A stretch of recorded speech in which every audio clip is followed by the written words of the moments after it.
మామ మనము ఇవాళ అప్కమింగ్ మార్కెట్ కానీ మనకు బుల్లిష్ ఉంటుందో బేరిష్ ఉంటుందో తెలుసుకుందాం మామ.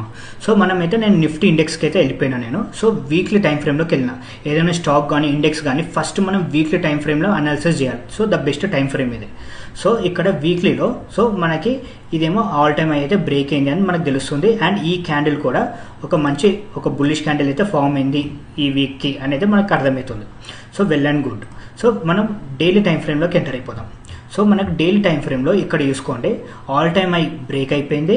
అండ్ ఎప్పుడైతే నెక్స్ట్ వీక్ గిట్ట ఈ 25,000 లెవెల్స్ సస్టైన్ అవుతుందో ఇది బ్రేక్ డౌన్ కాకుండా సో మనకి మార్కెట్ అయితే బుల్లిష్ ఉంటుంది. ఒకవేళ గిట్ట నెక్స్ట్ వీక్ 1 వీక్ ఆర్ 2 వీక్స్లో ఇది గిట్ట బ్రేక్ డౌన్ అయ్యిందనుకో సో మార్కెట్ ఇందాకైతే వచ్చేస్తుంది.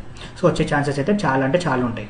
సో మనం ఒకటి ఏం అర్థం చేసుకోవాలంటే సో మనం ఎప్పుడు కానీ లంసమ్ ఇన్వెస్ట్ చేసుకోవద్దు. ఈ మార్కెట్ పీక్లు ఉన్నప్పుడు జస్ట్ ఒక 50% క్యాపిటల్ డిప్లాయ్ చేసుకోవాలి. రిమైనింగ్ 50% మనం హ్యాండ్లో పెట్టుకోవాలి, క్యాష్ అయితే పెట్టుకోవాలి.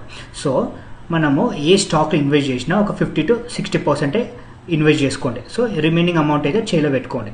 సో మనకి ఇక్కడ ఒకవేళ మార్కెట్ ఒక 5-6% కరెక్షన్ అయిందనుకో so best time to invest. మనం 100% క్యాపిటల్ కూడా పెట్టుకోవచ్చు ఈ పొజిషన్కి వచ్చినప్పుడు. సో ఆల్ టైమ్ పీక్లు ఉన్నప్పుడు అయితే మనం జాగ్రత్తగా ఉండాలి. థ్యాంక్ యూ మామ.